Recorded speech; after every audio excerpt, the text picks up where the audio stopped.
সর্বপ্রথম আমাদের সকলের পিতা এবং এই জগতের স্রষ্টা আমাদের জীবন্ত ঈশ্বর প্রভু যীশু খ্রিস্টকে আমি ধন্যবাদ জানাই এবং আজকে এই বার্তাকে যারা শুনছেন আপনাদের সকলকে আমি প্রভু যীশু খ্রিস্টের নামেতে অভিনন্দন জানাই। আপনাদের সকলকে প্রভু অনেক আশীর্বাদ করুক। আমি বিশ্বাস করি এর আগেও আপনারা ঈশ্বরের বাক্য শুনেছেন এবং সেগুলো পালন করেছেন এবং আপনাদের জীবনে আপনার আশীর্বাদকে পেয়েছেন, নতুন নতুন সাক্ষ্য তৈরি হয়েছে।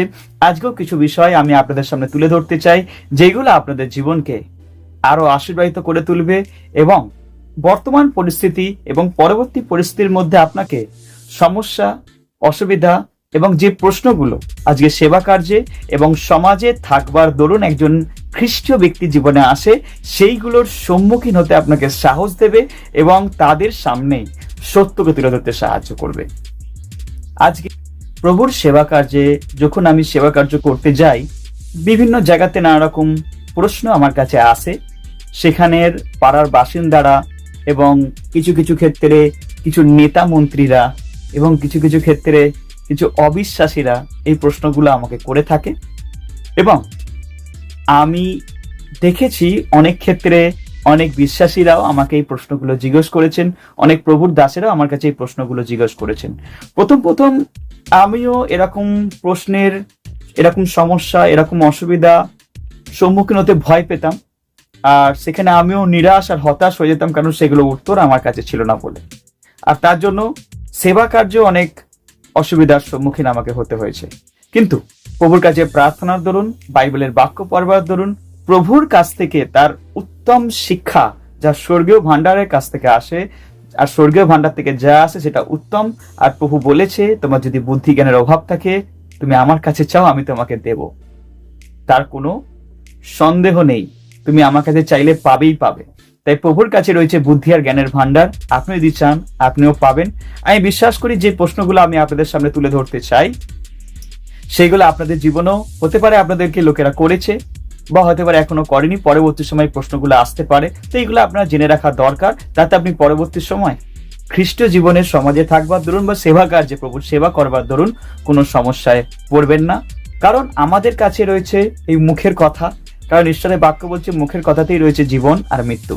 তাই মুখের কথার দ্বারাই, ঈশ্বরের বাক্য দ্বারাই আমরা একজনের জীবনকে, একজনের মনকে পরিবর্তন করতে পারি। কিন্তু জানতে হবে সেই উচিত কথাটা কি, যাতে একটা সমস্যা, একটা অসুবিধা, একটা প্রশ্নের যখন আপনার কাছে আসছে তীর, একটা যখন শয়তানের জ্বলন্ত তীর আপনার কাছে আসছে, সেখানে তার সম্মুখীন কি করে হবেন তার উত্তর বাইবেলেই রয়েছে। এবং আপনার বিশ্বাসের ঢাল দিয়ে এবং ঈশ্বরের বাক্য দিয়ে সেই সমস্যা, সেই অসুবিধা এবং সেই প্রশ্নের যে জ্বলন্ত তীর আপনার কাছে আসছে আপনাকে সমস্যায় ফেলবার জন্য, যেটা শয়তান তার লোকেদেরকে কাজে লাগিয়ে আপনার বিশ্বাসকে নড়বড়ে করে দেওয়ার জন্য, আপনার সেবা কার্যকে বাধা দেওয়ার জন্য দিচ্ছে, সেগুলো পবিত্র আত্মার সাহায্যে, ঈশ্বরের দেয়া বুদ্ধি জ্ঞান দ্বারা তার সম্মুখীন হন এবং তার সামনাসামনি দাঁড়িয়ে প্রভুর নামের মহিমা তাদের মধ্যেই করুন।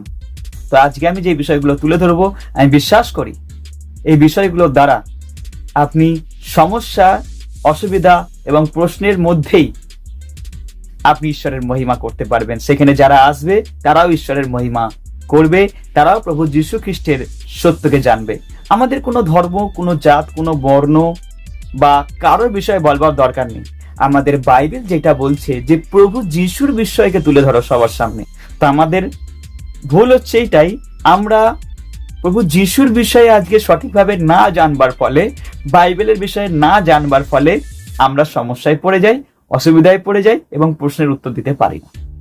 কারণ আমরা বাইবেল ঠিক মতো পড়ি না, আমরা প্রভুর কাছ থেকে বুদ্ধি জ্ঞান চাই না, আমরা পবিত্র আত্মার সাহায্য নিই না, আমরা আমাদের বুদ্ধি জ্ঞানে ভাবতে শুরু করে দিই। আর এর জন্যই শয়তান সেই সুযোগটা নিয়ে নেয়। তাই আমি আপনাকে প্রথমেই বলবো, পবিত্র আত্মার সাহায্যে চলুন, কারণ ঈশ্বরের সাহায্যকারী আত্মা পবিত্র আত্মা। আর ঈশ্বর এর জন্যই দিয়েছে আমাদের এই সমস্যা, অসুবিধা, প্রশ্নের মুখে সম্মুখীন হওয়ার জন্য পবিত্র আত্মায় আমাদের মুখ থেকে কি বলতে হবে, সেই পরিস্থিতিতে আমাদের কি করতে হবে, তার সবকিছু ঈশ্বরের সেই সাহায্যকারী আত্মা পবিত্র আত্মায় আমাদের শিখিয়ে দেবেন। আর ঈশ্বরের বাক্য দ্বারা আমরা সেই সময় শয়তানের মুখোমুখি আমরা হতে পারবো। কারণ কোনো মানুষ আমাদের শত্রু নয়, শয়তান আমাদের শত্রু। আর শয়তানকে হারানো যায় ঈশ্বরের বাক্য দ্বারা। তাই ঈশ্বরের বাক্য দ্বারা আমাদেরকে শয়তানকে হারাতে হবে। আজকে আমরা যে পরিস্থিতিতে রয়েছি, আমি যখন সেবা কার্য করতে যাই, কিছু ক্ষেত্রে আমাকে সে লোকেরা প্রশ্ন করে, এমনকি করেওছে। তো প্রথম তাদেরকে আমি উত্তর দিইনি, কিন্তু আমি পরবর্তী সময় বিষয়গুলো নিয়ে প্রভুর কাছে প্রার্থনায় বসেছি, প্রভুর কাছ থেকে বুদ্ধি জ্ঞান চেয়েছি, বাইবেল পড়েছি এবং সেইগুলো নিয়ে যাচাই করেছি, পরীক্ষা করেছি এবং একটা সিদ্ধান্তে আমি এসে পৌঁছেছি যা প্রভু আমাকে দিয়েছে। এবং সেইগুলো যখন আমি পবিত্র আত্মার সাহায্যে প্রভুর বুদ্ধি, প্রভুর জ্ঞান এবং ঈশ্বরের বাক্য দ্বারা যখন আমি বলেছি, পরবর্তী সময় সেই সমস্যা, সেই অসুবিধা, সেই প্রশ্নের মধ্যেই প্রভু আমাকে দাঁড় করিয়েছে। আমার আর কোনো ভয় লাগেনি। এবং যারা সেই সমস্যা, অসুবিধা, প্রশ্ন সৃষ্টি করেছে তারাও ঈশ্বরের নামের মহিমা করেছে, তারাও স্বীকার করেছে যে প্রভু যিশুই হচ্ছে একমাত্র জীবন্ত ঈশ্বর। আর আমি বিশ্বাস করি যদি আপনি এটা করেন, আপনাকেও প্রভু সাহায্য করবে সমস্ত সমস্যা, অসুবিধা এবং প্রশ্নের মধ্যে প্রভুর সাক্ষী হিসাবে দাঁড়াতে। কিছু বিষয় প্রশ্ন আমার কাছে আসে, সেই প্রশ্নগুলো আমি আজকে আপনার সামনে তুলে ধরছি এবং তার ছোট্ট সার সংক্ষেপ, সহজ পদ্ধতিতে ছোট ভাবে আমি আপনাদেরকে বলছি। পরবর্তী সময় আপনারা প্রার্থনায় থাকবেন যাতে এই বিষয়গুলো নিয়ে আমি বিস্তারিত ব্যাখ্যা আপনাদের সামনে, সঠিক ব্যাখ্যা আপনাদের সামনে এবং এর সত্যতা যাতে আপনাদের সামনে তুলে ধরতে পারি। আজকে বহু লোকেরা আমাকে প্রশ্ন করে, বিশ্বাসীরাও প্রশ্ন করে, অবিশ্বাসীরা তো প্রশ্ন করেই, প্রভু দাসেরাও প্রশ্ন করে এবং কিছু ক্ষেত্রে যখন সেবা কার্য করতে যাই মন্ডলীতে, সেখানেও কিছু লোকেরা এসে প্রশ্ন করে। কি প্রশ্ন? যে খ্রিস্টান ধর্ম তো বিদেশি ধর্ম, তা আপনি একজন হিন্দু হয়ে কি করে একটা বিদেশি ধর্মের প্রচার করছেন? বিদেশি ধর্মকে কেন গ্রহণ করেছেন? প্রথম প্রশ্ন। তো আমি প্রথমে এটাই ভাবতাম, সত্যি খ্রিস্টান ধর্ম বোধহয় বিদেশি ধর্ম, কারণ তারা এটাই মনে করে, আজকে বেশিরভাগ লোকের এটাই মনে করে যে খ্রিস্টান ধর্ম হচ্ছে বিদেশি ধর্ম। কারা নিয়ে এসছে? ব্রিটিশরা নিয়ে এসছে, ইংরেজরা নিয়ে এসছে, তাদের ধর্ম হচ্ছে খ্রিস্টান ধর্ম। এবং যে ব্রিটিশরা যারা রাজ করেছে, যারা আজকে 200 বছর ধরে ভারতবর্ষের ওপরে অত্যাচার, নিপীড়ন, শোষণ নীতি, অরাজকতা এবং মানুষকে মেরে ফেলার নীতি যারা চালিয়েছে, তারা হচ্ছে খ্রিস্টান। তো প্রথমে আপনাকে বলে দিই, খ্রিস্টান ধর্মটা কোনো বিদেশি ধর্ম নয়। আপনাকে জেনে রাখা দরকার, খ্রিস্টান কোনো ধর্মই নয়, খ্রিস্টান কোনো ধর্ম নয়। কারণ প্রভু যীশু খ্রিস্ট কোনো ধর্ম বানাতে আসেনি, ধর্ম মানুষ বানিয়েছে, ধর্ম ভিত্তি করে মানুষের উপরে। কিন্তু প্রভু যীশু খ্রিস্ট হচ্ছেন ঈশ্বর, তিনি এই পৃথিবীতে মানুষ রূপে এসেছেন। তিনি কোনো ধর্ম বানাতে আসেনি, তিনি কোনো বর্ণ বানাতে আসেনি, তিনি কোনো জাত বানাতে আসেনি। তিনি যদি আসতেন তাহলে তিনি নিজে খ্রিস্টান ধর্মের প্রচার করতেন। তিনি ধর্মের প্রচার করেননি, তিনি ঈশ্বরের জীবন্ত বাক্যের প্রচার করেছেন। মানুষ কি করে পাপ থেকে উদ্ধার পেয়ে স্বর্গরাজ্যে যাবে সেই বিষয়ে প্রচার করেছেন। আপনি একবারও তার কথায় খ্রিস্টান ধর্মের কথা, তার কথাতে বা বাইবেলে উল্লেখ পাবেন না যে খ্রিস্টান ধর্মের কথা প্রভু প্রচার করেছে। তো খ্রিস্টান ধর্মটা কোত্থেকে এলো? প্রভু যীশু খ্রিস্ট খ্রিস্টান ধর্ম বানায় না, খ্রিস্টান কোনো ধর্ম নয়। আজকে যেরকম আমরা ভারতবর্ষে রয়েছে, আমাদের কি বলা হবে? ভারতবাসী, ইন্ডিয়ান। যারা পাকিস্তানে রয়েছে তাদেরকে বলা হবে কি? পাকিস্তানি, তাই না? কারণ যারা পাকিস্তানে বসবাস করে তাদের পাকিস্তানি বলা হবে, যারা আমেরিকায় বসবাস করে তাদেরকে আমেরিকানবাসী বলা হবে, যারা ভারতবর্ষে বসবাস করে তাদেরকে বলা হয় ভারতবাসী বলা হবে, তাই না? তাহলে ভারতবর্ষের মধ্যে আমরা রয়েছি বলে আমাদেরকে বলা হচ্ছে ভারতবাসী। তো সেই দিনকে যারা যীশু খ্রিস্টকে মানছিল এবং যীশু খ্রিস্ট যে সমাজে ছিলেন সেই সমাজের ধর্ম ছিল জিহুদি ধর্ম, ছিল জিহুদি ধর্ম। তারা ছিল জিহুদি ধর্মের লোক, তারা ছিল জিহুদি। তো তারা জিহুদি ধর্মের লোক, তারা জিহুদি ধর্মকে মানে। তো সেইখানে যখন দেখছে আজকে লোকেরা জিহুদি ধর্ম ছেড়ে দিয়ে যিশুকে অনুসরণ করে চলছে, তারা টিটকারি দিয়ে লোকেদেরকে বলতো, ওই দেখো খ্রিস্টানরা যাচ্ছে, খ্রিস্টানরা যাচ্ছে। তাহলে খ্রিস্টান ধর্মটা কারা বানালো? মানুষরাই বানিয়েছে। আজকে টিটকারির শব্দ, হোমানের শব্দটাকে মানুষরাই একটা ধর্ম হিসাবে প্রাধান্য দিয়ে দিয়েছে, যেটাকে বলা হয় খ্রিস্টান ধর্ম। তাহলে খ্রিস্টান ধর্ম কি প্রভু বানিয়েছেন? না। প্রভু যিশুকে যারা অনুসরণ করে চলে, তার পথে যাদেরকে চলে, বা প্রভু যিশুর মধ্যে যারা জীবন যাপন কাটাচ্ছে, তাদেরকে বলা হয় খ্রিস্টিয়ান, তাদেরকে বলা হয় খ্রিস্টান। তো লোকেরা তাকে দেখে তো বলবে, দেখো খ্রিস্টান যাচ্ছে, খ্রিস্টান যাচ্ছে, খ্রিস্টিয়ান যাচ্ছে। এর জন্য তাহলে খ্রিস্টান ধর্মটা কাদের কাছ থেকে এলো? মানুষের কাছ থেকে। তারাই বানিয়ে দিচ্ছে ওরা খ্রিস্টান ধর্মের লোক, ওরা খ্রিস্টকে অনুসরণ করে চলে, ওরা খ্রিস্টান ধর্মের লোক। বোঝা গেল? তাহলে খ্রিস্টান ধর্ম প্রভু যিশু বানায়নি, মানুষ বানিয়েছে। তারা যেটাকে টিটকারি দিত, অপমান করত, সেটাই হয়ে গেছে আজকে সবচেয়ে ভালো এবং সব জায়গাতে ছড়িয়ে পড়েছে সেই ধর্ম। তাহলে এই ধর্ম প্রভু যিশু বানায়নি।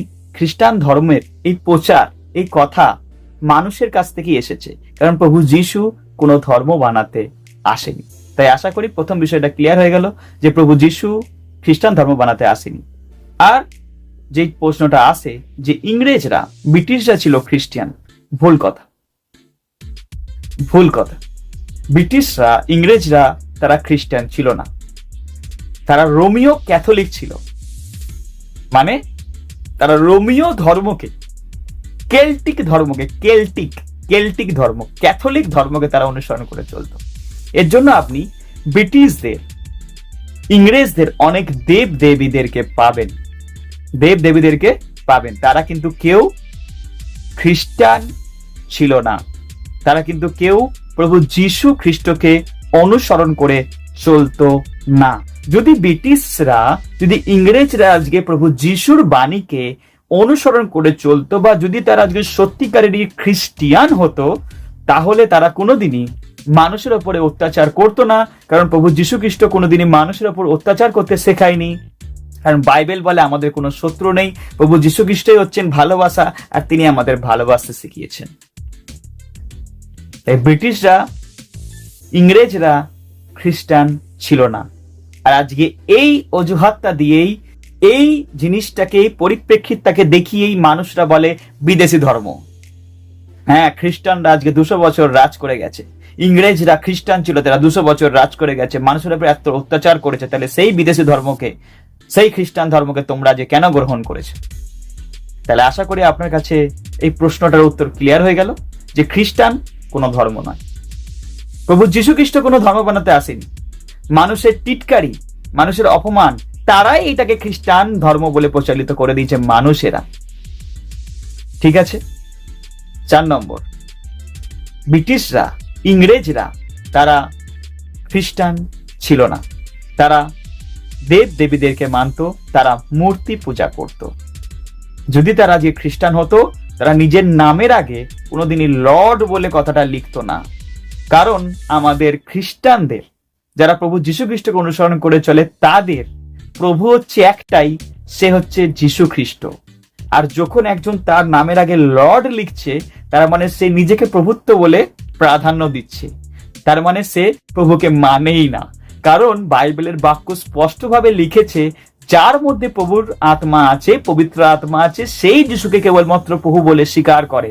আর যার মধ্যে পবিত্র আত্মা নেই, প্রভুর আত্মা নেই, যার মধ্যে শয়তানের আত্মা আছে, দুষ্ট আত্মা আছে, যে ভণ্ড, সে কোনোদিনই প্রভুকে প্রভু বলে স্বীকার করবে না, সে নিজেকেই প্রভু বলে দাবি করবে, ঠিক যেরকম শয়তান করেছিল। তাহলে আজকে যে প্রথম প্রশ্নটা আমি আপনাদের সামনে তুলে ধরলাম যে খ্রিস্টান কি বিদেশি ধর্ম, প্রথম কথা হচ্ছে খ্রিস্টান কোনো ধর্মই না, আর খ্রিস্টান বিদেশি ধর্মের মধ্যে পড়ে না। ব্রিটিশরা এবং ইংরেজরা খ্রিস্টান ধর্মের লোকেরা ছিলেন না, তারা প্রভু যীশু খ্রিস্টকে মানতই না, এবং তারা প্রভু যীশু খ্রিস্টের বাক্যকে পালন করতই না। কিছু ব্রিটিশ শাসকরা, কিছু ইংরেজ শাসকরা খ্রিস্টান ছিল, তারা নামধারী ছিল খ্রিস্টান, নামধারী খ্রিস্টান, নামেই খ্রিস্টান, কিন্তু তারা প্রভু যীশু খ্রিস্টকে অনুসরণ করে চলতো না, তারা খ্রিস্টান ধর্মকে অনুসরণ করে চলতো না, তারা রোমীয় ক্যাথলিক, কেল্টিক ধর্মকে অনুসরণ করে চলতো। ক্লিয়ার? দ্বিতীয় প্রশ্ন যেটা আছে যে পাস্টর বাবু, আপনি এখানে একরকম প্রচার করছেন, ওই চার্চে একরকম প্রচার হচ্ছে, আজকে আপনি একরকম শিক্ষা শেখাচ্ছেন, কিন্তু আজকে বড় বড় গির্জাঘর দেখি সেখানে যিশুর মূর্তি টাঙানো রয়েছে ক্রুশে, তাই না? আজকে আপনি তো কোন রকম অনুষ্ঠান পর্ব পালন করছেন না, কিন্তু তারা আজকে Palm Sunday, Easter, Good Friday, Christmas, ঠিক আছে, এইগুলো তারা কি করছে, যাপন করে বেড়াচ্ছে। তাহলে এইগুলোর বিষয়ে আপনার কি বলার আছে? আপনি কেন করছেন না, তারা কেন করছে? তাহলে কি দুটোই তাহলে কি আলাদা? প্রথম কথা বলে দিই, প্রথমে আমি বলেছি খ্রিস্টান কোনো ধর্ম নয়, আর দ্বিতীয় বিষয়, খ্রিস্টান ধর্মের কোনো ভাগ নেই। যেটা আপনারা ভুল মনে করেন যে রোমীয় ক্যাথলিক আর পেন্টিকস্টাল দুটোই খ্রিস্টান ধর্মের মধ্যে পড়ে, প্রথমেই বলে দিলাম খ্রিস্টান কোনো ধর্ম না। যদি খ্রিস্টান কোনো ধর্মই না, তাই রোমিও ক্যাথলিক আর প্যান্টিকস্টাল খ্রিস্টান ধর্মের মধ্যে পড়ে না। তাই রোমিও ক্যাথলিক আর প্যান্টিকস্টাল এই দুটোর আসল অর্থটা কি, ছোট্ট ব্যাখ্যা দিচ্ছে আপনাদেরকে। প্রথমেই বলেছে রোমিও ক্যাথলিক, তাহলে ক্যাথলিক ধর্মটা কাদের? রোমিওদের। ক্যাথলিক ধর্ম কাদের? রোমিওদের। রোমিওরা বানিয়েছে ক্যাথলিক ধর্ম। কারা ধর্ম বানিয়েছে ক্যাথলিক ধর্ম? রোমিওরা বানিয়েছে ক্যাথলিক ধর্ম। এই জন্য প্রথমেই ক্যাথলিকের আগে নামটা আছে রোমান ক্যাথলিক। তাহলে এটা খ্রিস্টানের মধ্যে পড়লো কোথায়? তাহলে এটা খ্রিস্টান ধর্মের মধ্যে পড়লো কোথায়? যদি ক্যাথলিকের আগে যদি লেখাই রয়েছে রোমান, তাহলে সেটা তার মানে পরিষ্কার করা হচ্ছে এটা রোমিওদের ধর্ম, ক্যাথলিক ধর্ম, কেল্টিক ধর্ম। কারণ রোমিও প্রাধান্য, রোমিও যুগ, রোমিও দাপট, তাদের মতো শক্তি, বুদ্ধি, জ্ঞান কারোর ছিল না। তারা প্রচুর শক্তিশালী ছিল। তারা তাদের ধর্মকে বিস্তার করেছে, আর তাদের ধর্মের নাম হচ্ছে ক্যাথলিক ধর্ম। আর তারা এই ক্যাথলিক ধর্মের মধ্যে কোন জিনিসকে ঢুকিয়েছে? যিশুকে ঢুকিয়ে দিয়েছে, বাইবেলকে ঢুকিয়ে দিয়েছে। কেন? কারণ রোমিও রাজা কনস্টান্টাইন তিনি একটা যুদ্ধে প্রভুর দর্শন, ক্রস চিহ্নকে দেখেছে, আর সে দেখার পরে তিনি যুদ্ধে জয়ী হয়ে গেছে। এর জন্য সবাইকে রাতারাতি বলে দিয়েছে তোমরা যিশুকে মানবে কিনা বলো, নইলে তোমাদের সবাইকে মেরে ফেলা হবে। এর জন্য ভয়েতে, কেউ স্বইচ্ছায় নয়, ভয়েতে রাতারাতি পরিবর্তন হয়ে গেছে সবাই। কিভাবে? যারা সূর্য দেবতার পুজো করত, এথেনার পুজো করত, অ্যাপেলার পুজো করত, হ্যাঁ, এরকম নানা রকম ব্রিটিশদের, ইংরেজদের দেবতা যেরকম ছিল সেরকম রোমিওদেরও দেবতা ছিল। তো এরকম রোমিওদের দেবতার মধ্যে সূর্য দেবতার পুজো তারা করত। এই জন্য দেখবেন রোমিওদের যে কবচ আছে সেখানে কিন্তু সূর্যের সাইন আছে, সান, সূর্যের সিগনেচার সাইন দেখতে পাবেন। কার কবচে? রোমিওদের যে বুকের যে কবচ আছে, সিল বলা, যেটাকে সিল্ড বলা হয়, সে রোমিওর যে বুকের যে কবচ সেখানে কিন্তু আপনি সূর্যের সাইন দেখতে পাবেন, কারণ তারা সূর্যকে মানত। এখন রাজা কনস্টান্টাইন তিনি তো বললেন যে পরিবর্তন হতে হবে, তাই পুরোহিতরা যাবে কোথায়? লোকেরা কি করবে? এই জন্য লোকেরা ওপর থেকে দেখালো আমি যিশুকে মানছি, কিন্তু ধর্মের যে রীতি নীতি তারা যাকে মানত সবকিছুই তাদের দেবদেবী, সূর্য দেবতা, তাদের রীতিনীতি অনুসারেই চলছে। কিন্তু ওপর থেকে শো অফ, লোকের সামনে লোক দেখানোর জন্য হচ্ছে আমরা যিশুকে মানি। এই জন্য দেখেন বাইবেলের সাথে তাদের জীবন কিন্তু মিলছে না। যারা আজকে ক্যাথলিক ধর্ম, যারা আজকে রোমিও ধর্মকে অনুসরণ করেছিল, যারা রোমান ক্যাথলিক, তাদের বাইবেলের সাথে কোনো মিল নেই, বাইবেলের বাক্যের সাথে কোনো মিল নেই, তাদের প্রভু যিশুর সাথে তাদের জীবনের কোনো মিল নেই। তাহলে কি মনে হয় আপনার, রোমিও ক্যাথলিক সেটা কি খ্রিস্টান ধর্মের মধ্যে পড়ে? প্রথমেই বলেছি খ্রিস্টান কোনো ধর্ম নয়, তাহলে খ্রিস্টান ধর্মের মধ্যে ভাগ কোত্থেকে আসবে? তাই ক্যাথলিকটা হচ্ছে রোমিওদের ধর্ম। এই জন্য রোমিওরাই এই ধর্মটাকে বানিয়েছে, রোমিওরাই এই ধর্মটাকে বানিয়েছে বলে তাই জন্য রোমান ক্যাথলিক শব্দটা ব্যবহার করা হয়। তাহলে প্যান্টিকস্টালটা কি?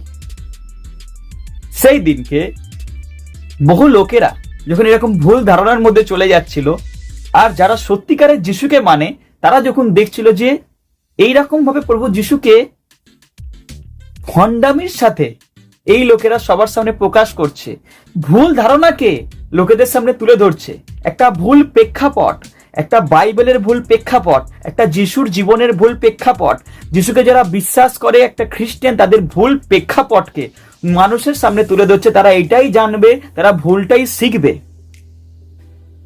সেই দিনকে কিছু মানুষেরা তারা ঠিক করেছিল মানুষের কাছে এই সত্যটাকে তুলে ধরবে, বাইবেলের সত্যটাকে তুলে ধরবে। তাদেরকেই বলা হয় মিশনারি, তাদেরকেই বলা হয় মিশনারি। আর সেই মিশনারিদেরকে আমরা দেখতে পাই, তার মধ্যে একজনের নাম আমরা পড়েছি এবং আমরা সবাই জানি। এরকম বহু মিশনারি আছে, তিনি হচ্ছেন উইলিয়াম কেরি, যিনি ভারতবর্ষের জন্য বহু কৃতিত্ব রেখে গেছেন। এরকম মিশনারিরা মানুষের সামনে প্রভু যিশুর সত্যতা, বাইবেলের সত্যতা তুলে ধরেছেন। এটা কিন্তু রোমান ক্যাথলিকরা কিন্তু করেনি, ব্রিটিশরাও করেনি, ইংরেজরাও করেনি। তাহলে বলুন ব্রিটিশরা কেন করলো না, ইংরেজরা কেন করলো না, রোমান ক্যাথলিকরা কেন করলো না? এরকম মিশনারিদের কেন আসতে হলো? কারণ তারা আজকে ভুল জিনিসটা মানুষের সামনে তুলে ধরছিল, বাইবেলের ভুল দিকটা। খ্রিস্টান যারা প্রভু যীশু খ্রিস্টকে অনুসরণ করে তাদের ভুল দিকটা তুলে ধরছিল, প্রভু যিশুর জীবনের ভুল দিকটা তুলে ধরছিল। কারণ তারা জানছিল যে এরকম যদি চলতে থাকে মানুষ ভুল ধারণায় চলে যাবে। এর জন্য তারা কি করত, সেই সময় এই প্যান্টিকস্টাল লোকেদের কাজ ছিল মানুষের কাছে প্রভু যিশুর সত্যটাকে তুলে ধরা। যে ভণ্ডামির মুখোশটা রয়েছে সেই মুখোশটাকে মানুষের সামনে খুলে ফেল। বোঝা গেল? এর জন্য তাদেরকে কি করা হয়েছিল? সেদিনকে মেরে ফেলা হয়েছিল, তাদেরকে সামনে আসতেই দেওয়া হয়নি। কারণ তারা যদি সামনে আসতো তাহলে আজকে তাদের মুখোশ, ভণ্ডামের মুখোশ খুলে যেত। তাহলে বুঝতে পারলেন প্যান্টিকস্টাল কাদেরকে বলা হচ্ছে? যারা খ্রিস্টান ধর্মের এবং খ্রিস্টান শব্দের এবং প্রভু যিশুর জীবনীকে, বাইবেলের বাক্যের সত্যতাকে যারা তুলে ধরেছে তাদেরকে বলা হচ্ছে প্যান্টিকস্টাল। এতটা অব্দি আশা করি আপনার কাছে পরিষ্কার হয়েছে। প্রথমে কি বললাম? খ্রিস্টান কোনো ধর্ম না, আর খ্রিস্টান বিদেশি ধর্মের মধ্যে পড়ে না। কারণ ব্রিটিশরা, ইংরেজরা তারা খ্রিস্টান ছিল না, তারা মূর্তি পূজা করত, তারা জন্মগত নামধারী খ্রিস্টান ছিল, ভণ্ড খ্রিস্টান ছিল। ঠিক আছে? তারা কোন ধর্মকে অনুসরণ করে চলতো? ব্রিটিশরা বা ইংরেজরা কেল্টিক ধর্ম। সেই কেল্টিক ধর্মকে আমরা জানি কি ধর্ম বলে? ক্যাথলিক ধর্ম। আর ক্যাথলিক ধর্ম কার? রোমিওদের, রোমানদের। তাহলে এতটা অব্দি ক্লিয়ার হয়ে গেল যে খ্রিস্টান কোনো ধর্ম না, খ্রিস্টান বিদেশি ধর্মের মধ্যে পড়ে না। ব্রিটিশরা এবং ইংরেজরা তারা খ্রিস্টান, প্রভু যীশু খ্রিস্টকে তারা অনুসরণ করতোই না, তারা বাইবেলের বাক্যকে তারা পালন করতোই না। কারণ তাদের জীবনের সাথে, প্রভু যিশুর জীবনের, তাদের জীবনের সাথে বাইবেলের বাক্যের কোনো মিলই ছিল না। আর একটা বিষয় যেটা আপনারা মনে করতেন, সেই বিষয়টা আপনাদের সামনে তুলে ধরলাম, কি? যে খ্রিস্টান ধর্ম, খ্রিস্টান যেহেতু কোনো ধর্মই না, তাই না, তার কোনো ভাগও নেই। তাহলে রোমিও ক্যাথলিক কাদের বলে সেটা আপনার কাছে পরিষ্কার হলো। প্যান্টিকস্টাল কাদের বলে সেটা আপনার কাছে পরিষ্কার। রোমিও ক্যাথলিক কাদের বলা হয়? যারা রোমিও ধর্ম, ক্যাথলিক ধর্মকে যারা অনুসরণ করে চলে। প্যান্টিকস্টাল কাদেরকে বলা হয়? যারা এই ভণ্ডামির মুখোশ পরে যারা আজকে যিশুর ভুল ধারণাটাকে, বাইবেলের ভুল ধারণাটাকে তুলে ধরছিল। এটা তো শয়তানের কাজ। এরকম কাল্ট, এরকম ভণ্ড লোকেদের মুখোশকে খুলে দেওয়ার জন্যই প্যান্টিকস্টাল, যারা পবিত্র আত্মার দ্বারা, যারা ঈশ্বরের প্রেরণায় প্রভুর সেবা কার্য করছিল, এরকম কিছু একটা মানুষের জনগোষ্ঠী, এরকম কিছু একটা দল মানুষের সামনে সত্যতাকে তুলে ধরছিল। আর তাদেরকে কি করা হয়েছে? এই ব্রিটিশরা, এই ইংরেজরা, এমনকি এই রোমিও ক্যাথলিক লোকেরা তাদেরকে মেরে ফেলেছে, হত্যা করেছে। তার প্রমাণ আমরা পেয়েছি। ক্লিয়ার? তো আমি এখন অব্দি কি বললাম? দুখানা বললাম প্রশ্ন। প্রথমটা কি বললাম? খ্রিস্টান কি বিদেশি ধর্ম? তার উত্তর আপনি পেয়ে গেছেন। দ্বিতীয়, রোমিও ক্যাথলিক ও প্যান্টিকস্টাল কি খ্রিস্টান ধর্মের মধ্যে পড়ে? খ্রিস্টান ধর্মকে তাহলে দুটো ভাগ, রোমিও ক্যাথলিক এবং প্যান্টিকস্টাল। তার উত্তর আপনি পেয়ে গেছেন। তিন নম্বর প্রশ্ন হচ্ছে এইটাই যে প্রভু যীশু খ্রিস্টকেই তুমি কেন মানছো? হ্যাঁ, তুমি তো সনাতন, তুমি সনাতন হয়ে প্রভু যীশু খ্রিস্টকে কেন মানছো? সনাতন শব্দের অর্থ কি? সনাতন শব্দের অর্থ হচ্ছে যিনি সর্বদাই রয়েছেন, আগেও ছিলেন, এখনো আছেন, পরেও থাকবেন। সনাতন মানে কি? যে সব সময় রয়েছে, সর্বদাই রয়েছেন, মানে যার কোনো শেষ নেই, যার কোনো শেষ নেই। এমন একজনকে দেখান যে আগেও ছিল, এখনো আছে, এর পরেও থাকবে। সবার চ্যাপ্টার ক্লোজ হয়ে গেছে, মহান মহান ব্যক্তিত্বদের অধ্যায় শেষ হয়ে গেছে। তাদেরকে আমরা ছবিতে দেখি, তাদের জন্ম জয়ন্তী আর মৃত্যুবার্ষিকী আমরা পালন করছি, আর তাদের কথা আমরা বইয়েতে পড়ছি, তাই না? কিন্তু প্রভু যীশু খ্রিস্ট তিনি আগেও ছিলেন, এখনো আছেন, আর এর পরেও তিনি থাকবেন, তিনিই থাকবেন। তাহলে সনাতন কে হলো? সনাতন শব্দের অর্থটা আজকে মানুষ বোঝে না। সনাতন শব্দের অর্থ হচ্ছে যিনি চিরকাল রয়েছেন। আর প্রভু যীশু খ্রিস্ট বাইবেলে স্পষ্ট লিখেছেন, আমি সনাতন পিতা। সনাতন পিতা মানে কি? যিনি যুগানুযুগ ধরে রয়েছে, যিনি সবার বাবা। প্রভু যীশু হচ্ছে সবার বাবা। সনাতন শব্দটা যে ব্যবহার করছেন না, সেই সনাতন পিতাই হচ্ছে প্রভু যীশু খ্রিস্ট। আপনি যখন সনাতন বলছেন তখন আপনি প্রভু যীশুর নামকেই স্বীকার করছেন। তাহলে সনাতন কে? সনাতন হচ্ছে প্রভু যীশু। তার প্রমাণ চাই? তার প্রমাণ তো প্রত্যেকটা ধর্মের লোকেরা দিয়েছে। হিন্দু, মুসলিম, শিখ, বৌদ্ধ, জৈন, সব ধর্মের লোকেরা দিয়েছে। আজকে আপনি যার মহান মহান ব্যক্তিত্ব যারা রয়েছে, মহান মহান জ্যোতিষী বলুন, মহান মহান দার্শনিক বলুন, মহান মহান সাহিত্যিক বলুন, মহান মহান কবি বলুন, নাট্যকার বলুন, এই পৃথিবীতে যত মহান মহান ব্যক্তিদেরকে আপনি দেখতে পাবেন, তারা সবাই যিশুর কথা উল্লেখ করেছে। তার মধ্যে কিছু কিছু জনের কথা আমি আপনাদেরকে বলছি, যেরকম হচ্ছে স্বামী বিবেকানন্দ। স্বামী বিবেকানন্দকে আমরা জানি ভারতীয় সাধক এবং ফিলোসফার। তিনি হচ্ছেন একজন দর্শনবিদ প্লাস একজন ভারতীয় সাধক। আজকে স্বামী বিবেকানন্দকে আজকে সবাই বিশ্বাস করে। তিনি সনাতন ধর্মকে, হিন্দু ধর্মকে শিকাগো মহাসভার সামনে প্রাধান্য দিয়েছেন। আজকে তিনিও স্বীকার করেছেন কার বিষয়? যিশুর বিষয়। তিনিও তার বাণীতে যিশুর বিষয়ে লিখে গেছেন। তাহলে আজকে যদি প্রভু যিশু বিদেশি ধর্ম হতো, প্রভু যিশু যদি খারাপ হতো, তিনি যদি ঈশ্বর না হতেন, তার মধ্যে যদি কিছু না থাকতো, তাহলে কি স্বামী বিবেকানন্দ এতটাই বোকা? তিনি কি এতটাই মূর্খ যে তিনি তার নাম লিখবেন? তাহলে একজন মহান ব্যক্তিত্ব স্বামী বিবেকানন্দ, যিনি মহাত্ম, যিনি একজন মহান ব্যক্তিত্ব, তিনি একজন মহাত্মা, যার মধ্যে দৈবিক জ্ঞান ছিল, যিনি একজন মহান সাধক, তিনি তার নামকে লিখে রাখছেন এবং তিনি এটা স্বীকারও করেছেন যে প্রভু যিশু আমার থেকেও মহান। এতটাই নয়, মহাত্মা গান্ধী তিনিও স্বীকার করেছেন, তার বাণীতে তিনিও লিখে গেছেন প্রভু যীশু খ্রিস্ট তার থেকেও মহান। এতটাই নয়, আরো আছে। রামকৃষ্ণ পরমহংসদেব তিনিও স্বীকার করেছেন প্রভু যিশু হচ্ছেন মহান। রবীন্দ্রনাথ ঠাকুর তিনিও স্বীকার করেছেন যিশু হচ্ছেন মহান। এরকম যদি বলতে থাকি শেষ হবে না। এক একজন তার বাণীতে, তার বইতে লিখে গেছে। আজকে যত বাণী দেখছেন, যত ভালো ভালো মহান ব্যক্তিদের বই দেখছেন, তারা কার বাণী? কোত্থেকে বাণী নিয়ে এত মহান হয়ে গেল? তারা যিশুর বাণী আর বাইবেলের বাক্য নিয়ে আজকে তারা মহান কৃতিত্ব পাচ্ছে। যে বাণীগুলো দেখছেন ওরা কোত্থেকে পেয়েছে? প্রভু যিশুর কাছ থেকে পেয়েছে। এমনকি মুসলিম ধর্মের যিনি স্রষ্টা, প্রফেট মোহাম্মদ রসুল মোহাম্মদ আলাইহিসসালাম, যাকে বলা হয়, যাকে আমরা রসুল বলে জানি, মহম্মদ বলে জানি, তিনিও স্বীকার করেছেন প্রভু যীশু খ্রিস্ট আমার থেকে মহান। তিনিও অনুপ্রাণিত হয়েছেন কার কাছ থেকে? যিশুর কাছ থেকে অনুপ্রাণিত হয়েছেন বলে আজকে তাকে নবী বলা হচ্ছে। নাহলে তিনি একজন কিন্তু সাধারণ মানুষই ছিলেন। সেটা তার সাধারণ জীবন দেখে আর তার জীবিকা দেখে আপনি বুঝতে পেরে যাবেন। তাহলে আজকে তিনি নবী কার জন্য হলেন? প্রভু যিশুর জন্য হলেন। এর জন্য তিনি তার কোরআনে অধ্যায়ের পর অধ্যায়, চ্যাপ্টারের পর চ্যাপ্টার প্রভু যিশুর বিষয়ে লিখে দিয়ে গেছে। কারণ তিনি তো তার থেকে অনুপ্রাণিত, যে তিনি স্বীকার করেছেন প্রভু যিশুই মহান। তাহলে আজকে প্রত্যেকটা ধর্ম, প্রত্যেকটা জাতি, প্রত্যেকটা বর্ণের লোকেরা যারা আজকে মহান মহান ব্যক্তি, তারা স্বীকার করেছে যিশুই হচ্ছেন একমাত্র জীবন্ত ঈশ্বর। তাহলে প্রভুর লোকেরা আজকে সেবা কাজে যখন যাচ্ছেন, সমাজে যখন যাচ্ছেন, আজকে আপনাদের এত ভয় কিসের? ভয় কেন পাচ্ছেন? ভয় আপনারা এর জন্যই পাচ্ছেন কারণ আপনাদের মধ্যে পবিত্র আত্মা নেই। আপনারা ভয় এর জন্যই পাচ্ছেন, নামেই আপনারা প্রচার শোনেন কিন্তু বাইবেলের সত্যকে আপনারা জানেন না। এর জন্যই আপনারা ভয় পাচ্ছেন কারণ প্রভুর কাছে বসে প্রভুর কাছ থেকে সেই বুদ্ধি জ্ঞান আপনারা চাইছেন না।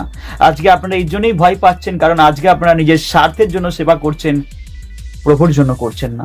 তাই প্রভুর লোকেরা ভয় তারাই পাবে যাদের মধ্যে পবিত্র আত্মা নেই, যাদের মধ্যে ঈশ্বরের বুদ্ধি জ্ঞান নেই, যারা সত্যিকারের মন পরিবর্তন করেনি, আর যারা আজকে বাইবেলের বাক্যের বিষয়ে জানে না। তাই ভয়কে দূর করুন, সত্যকে জানুন। প্রভু যিশু বলেছে আমি সত্য। যোহনে লিখিত সুসমাচার 14 অধ্যায় 6 পদে পরিষ্কার লেখা আছে আমি সত্য, পথ ও জীবন। প্রভু যিশু বলেছে আমার মধ্যে দিয়ে না এলে কেউ স্বর্গে যেতে পারবে না। কেন লিখেছে এটা? সেই সত্য কে? প্রভু যিশু। আর সেই সত্যকে যখন আপনি, যিশুকে যখন আপনি সত্যিকারের মন থেকে জেনে যাবেন, তখন আপনার মধ্যে থেকে ভয় বের হয়ে যাবে। এর জন্য বাইবেলের বাক্য এটাই লিখছে যে প্রভু যিশু আমাদের পিতা, আমাদের ভয়ের আত্মা দেয়নি, পবিত্র আত্মা দিয়েছেন, যাতে আমরা সেই জীবন্ত ঈশ্বরকে, যিশুকে পিতা বলে, আব্বা বলে ডাকতে পারি।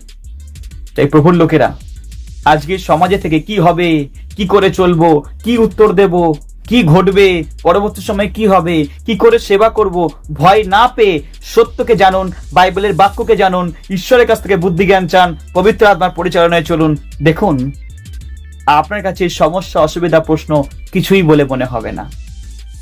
এর জন্যই এই সমস্যা, এই অসুবিধা, এই প্রশ্নের সম্মুখীন হওয়ার জন্যই আজকে ঈশ্বর তার সাহায্যকারী পবিত্র আত্মা আমাদের মধ্যে দিয়ে দিয়েছে। এবং তার সমস্ত উত্তর, কি সমস্যা আসতে পারে, কি অসুবিধা আসতে পারে, কি প্রশ্ন আসতে পারে, তার সমস্ত উত্তর বাইবেলের বাক্যতে প্রভু লিখে রেখে দিয়ে গেছে। শুধু আমাদের পড়তে হবে, জানতে হবে, আর তার উত্তর লোকেদের সামনে মুখ খুলে বলতে হবে।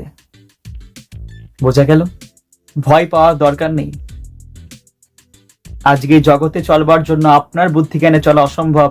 এর জন্য ঈশ্বরের কাছে প্রত্যেক দিন বুদ্ধি আর জ্ঞানকে চাইতে হবে। আর ঈশ্বর যদি তার স্বর্গীয় ভান্ডার থেকে তার বুদ্ধি আর জ্ঞান দেয় না, আপনার জীবনে কোনো জিনিসের অভাব থাকবে না। তাই প্রভুর লোকেরা কিসের ভয় পাচ্ছেন? কিসের ভয় পাচ্ছেন? আজকে ভয় পেয়ে চুপ থাকার সময় না, এবার সময় চলে এসেছে সত্যকে প্রকাশ করবার। তাই সত্যকে প্রকাশ করে দিন। যদি আপনি প্রভুর সন্তান হয়ে, যদি আপনি একজন খ্রিস্টের সাক্ষী হয়ে সত্যকে প্রকাশ না করেন, তাহলে লোকেরা ভুলটাকেই জানবে। লোকেরা ভুলটাকেই জানবে। আজকে প্রভুর শিষ্যরাও ভয় পেয়েছিল, তো তারা যখন পবিত্র আত্মা পেয়েছে, তারা যখন ঈশ্বরের কাছ থেকে বুদ্ধি জ্ঞান পেয়েছে, তারা যখন সত্যিকারের মন পরিবর্তন করে প্রভু যিশুর সত্যকে জেনে নিয়েছে, তারপরে তাদের কেউ আটকে রাখতে পারেনি। তাদেরকে মৃত্যু আটকে রাখতে পারেনি। তারা মরার জন্য ভয় পায়নি, তারা মৃত্যুর জন্য প্রস্তুত ছিল। তারা প্রভু যিশুর জন্য এর জন্য শহীদ হয়ে গেছে, কারণ তারা সত্যকে জেনে নিয়েছিল। তাদের না তো ধমকি, না তো হুমকি, না তো মার, না তো জেল, কিচ্ছু তাদেরকে আটকে রাখতে পারেনি প্রভুর সুসমাচার, প্রভুর সেই সত্যকে তুলে ধরার কাছ থেকে। প্রভুর লোকেরা, সত্য অনেক ক্ষমতাশালী, আর এই সত্যকে ধমকি, হুমকি, ধমক, হুমকি, অত্যাচার, মৃত্যুও পর্যন্ত আটকে রাখতে পারবে না। সত্য প্রকাশিত হবেই। প্রভু যিশুই হচ্ছেন সত্য, আর প্রভু যিশু যেরকম সব কিছুর মধ্যে এই জগতে জীবনযাপন করে দেখিয়েছেন, তিনি সত্যকে প্রকাশ করেছেন। আজকে প্রভু এই জগতে আপনাকে রেখেছে। প্রভু এটাই দেখতে চায় যে আপনিও সেই সত্যকে সবার সামনে প্রকাশ করেন কিনা। যদি আপনি সেই সত্যকে জেনেছেন, আর সেই সত্য কি? প্রভু যিশু। যদি আপনি সত্য অর্থাৎ প্রভু যিশুকে জেনেছেন, তাহলে আপনি চুপ থাকবেন না। যার সাথে পবিত্র আত্মা সাহায্যকারী হিসেবে আছে, যে জীবন্ত ঈশ্বরের সন্তান, যার বাবা সনাতন পিতা জীবন্ত ঈশ্বর প্রভু যিশু খ্রিস্ট, যাকে বুদ্ধি জ্ঞান ঈশ্বর দিচ্ছে, তার কিসের ভয়? তার কোনো ভয় নেই। এর জন্য প্রভুর লোকেরা অনেক ভয় পেয়েছেন, অনেক চুপ থেকেছেন। এবার নিরন্তর প্রার্থনা করুন, কারণ এইবার সত্যকে প্রকাশ করবার সময় চলে এসেছে। আজকে কিছু ছোট্ট সার সংক্ষেপ হিসেবে কিছু বিষয় আপনার সামনে তুলে ধরলাম। আর আজকে যে বিষয়গুলো তুলে ধরলাম, সেই বিষয়গুলো পরবর্তী সময় আপনাদেরকে আমি ব্যাখ্যা দিয়ে দেবো, তার প্রমাণ আপনাদেরকে দিয়ে দেবো। তাহলে আজকে আমরা কি কি বিষয় শিখলাম আর একবার আপনাকে মনে করে দিতে চাই। আজকে আমাদের বিষয়গুলো ছিল খ্রিস্টান কি বিদেশি ধর্ম, দ্বিতীয় রোমীয় ক্যাথলিক আর প্যান্টিকস্টাল কি খ্রিস্টান ধর্মের দুটো ভাগ, 3 নম্বর সনাতন কি, সনাতন কি বা সনাতন কে, 4 নম্বর প্রভু যীশু খ্রিস্ট কেন মহান, তিনিই কেন ঈশ্বর, তার প্রমাণ আমরা দেখলাম। আর 5 নম্বর ভয় পাবো না, সত্যকে প্রকাশ করব, সেই বিষয়ে আমরা শিখলাম। ছোট্ট ছোট্ট বিষয়গুলো শিখলাম। এই 5খানা বিষয় আমরা ছোট্ট সার সংক্ষেপ দেখলাম। এইগুলোর বিস্তারিত ব্যাখ্যা আপনারা নিরন্তর প্রার্থনায় থাকুন। আমি বিশ্বাস করি প্রভু আপনাদের সামনে তার বাক্য দ্বারা তুলে ধরবে, আপনারাও সত্যকে প্রকাশ করতে পারবেন। আপনাদের জীবনের দ্বারাও ঈশ্বরের নামের মহিমা হয়ে যাবে। প্রভু আমাদের এই জগতে রেখেছে সত্যের সাক্ষী হওয়ার জন্য, প্রভু যিশুর সাক্ষী হওয়ার জন্য, আর সেই সত্যকে যা মানুষ আজকে জানে না, সেই সত্যকে সবার সামনে প্রকাশ করে দেওয়ার জন্য। আপনি কি চান প্রভুর সাক্ষী হতে এবং সেই সত্যকে সবার সামনে তুলে ধরতে? যদি আপনার ইচ্ছা রয়েছে, আপনি প্রার্থনা করুন। আমি বিশ্বাস করি প্রভু আপনাকে তার সাক্ষী হতে এবং এই সত্যকে প্রকাশ করতে, সবার সামনে ঈশ্বরের নামের মহিমা করতে আপনাকে সাহায্য করবে। আজকে এই বার্তার দ্বারা ঈশ্বর আপনাদের সকলকে আশীর্বাদ করুক, আপনাদের সকলকে জয় যিশু। প্রভু আপনাদেরকে তার সাক্ষী হতে এবং সেই সত্যকে প্রকাশ করতে এবং এই জগতের মধ্যে আপনার জীবনে তার মহিমা করতে সাহায্য করুক। সর্বদাই প্রভুর নামের মহিমা হতেই থাকুক। আমেন।